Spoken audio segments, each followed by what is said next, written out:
2. And this one. 3. And this one. 4. And this one. 2. 5. 5. And this one. 1.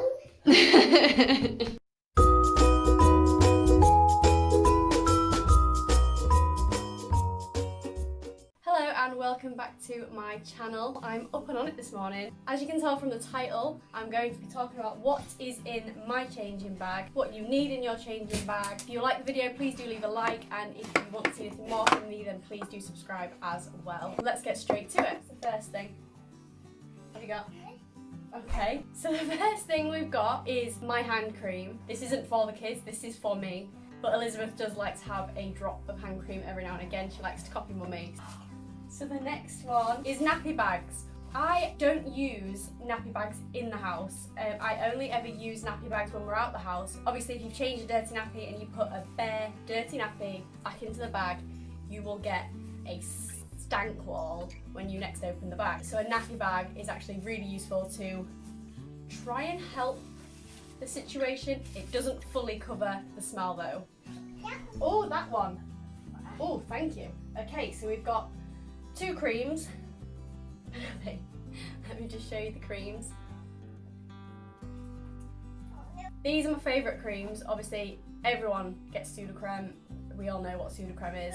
But Metanium, this is it's my absolute favourite. In fact, if I didn't have Sudocrem, we'd be absolutely okay with this. Sudocrem kind of wipes off their bums when you put the nappy on.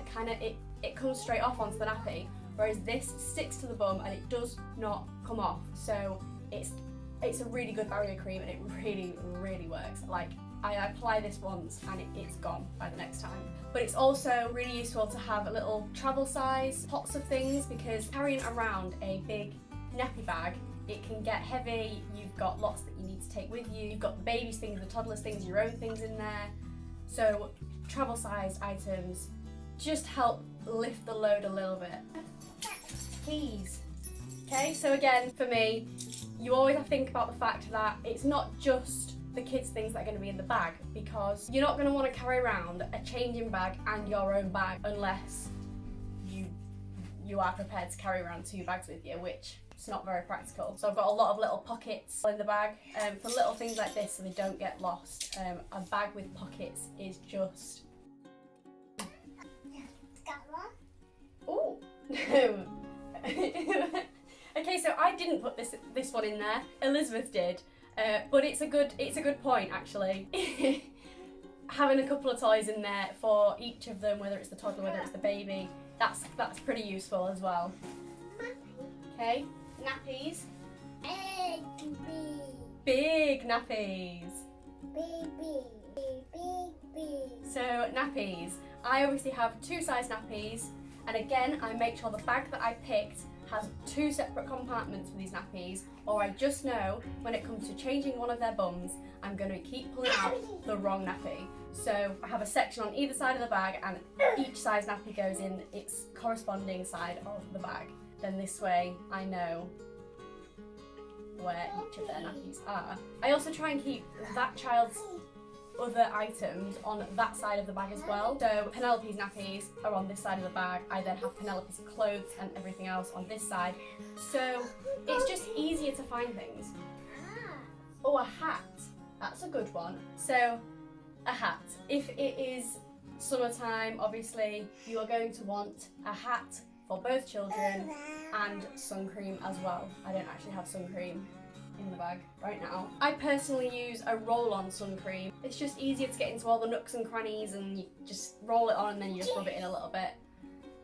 And then juice. Elizabeth's always thirsty. Juice is very important, and it also distracts her if we're ever out and I want her to come back. It's like a dog on recall. She'll always come back for some juice.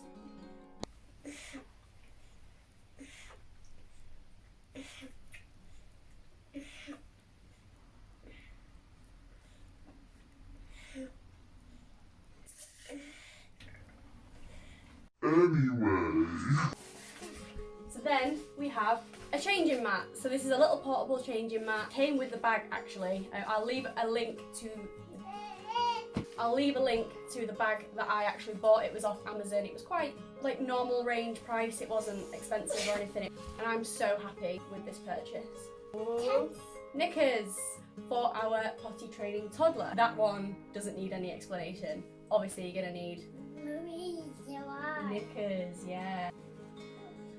So we've got an extra outfit for the toddler. That one. And then an extra outfit for the baby. So as a newborn, I would have had at least 2 change of vests for Penelope, because babies are a bit more prone to poop explosions. It's just, you may as well have more vests than not enough vests, especially if you get one of those poops right up the back, maybe twice in one day. Then we have a muslin. Some people don't actually get muslins, they don't kind of find any use for them. They're so useful. I use them to wipe up sick, I use them to wipe faces, and whilst Penelope has been weaning, instead of using a bib, I actually lay one of these. Let's see if we can do it.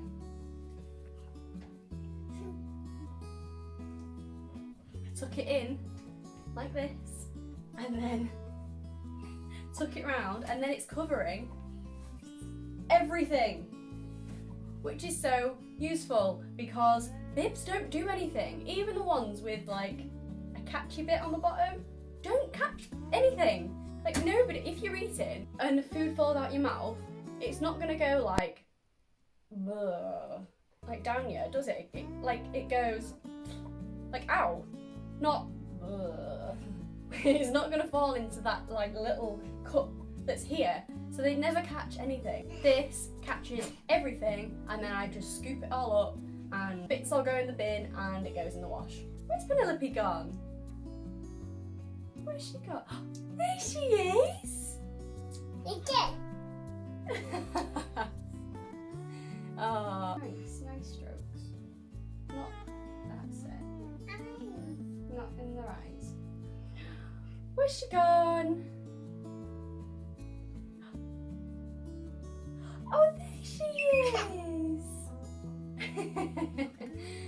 And you're a pro at it. Where's Elizabeth gone? Oh, there she is! Ah! Also, these were inside of the bag, so she didn't actually see them. But obviously wipes, that's a given, isn't it? And then we have a front compartment, and I always make sure we've got snacks. Again, if Elizabeth's playing up, snacks work. Luckily she likes fruit, so oranges and apples and bananas. So I basically finished editing that video that I made and realised I hadn't spoken about feeding like whatsoever. I think I just forgot about it because I breastfeed, so 99% of the time I don't actually need to take anything with me. So I might not actually be that clued up on what bottle feeders would need to take with them, but I assume it's sterilised bottles, the powder. You can get little tubs and measure out each individual bottle, but I don't think you can add the water until they have the milk, because I think you have to chuck the milk quite soon after making it. So then you have to think about where you'd get your boiled sterile water from. But that 1% of the time when I do need to take something with me as a breastfeeding mother, it could be that I'm going somewhere where I don't feel particularly comfortable breastfeeding, so I decide to take a bottle then. So again, you just need to take a sterilised bottle and some expressed milk. You may then also want to take a pump, because at some point you might get a bit full. If you are also taking breast milk out of the house, or even expressing it out of the house, you need to consider how long you're going to be out the house, and if you're going to be out the house for quite a while, you need to consider how you're going to keep that milk cold or chilled or frozen or whatever way. Also related to breastfeeding, early on when Penelope was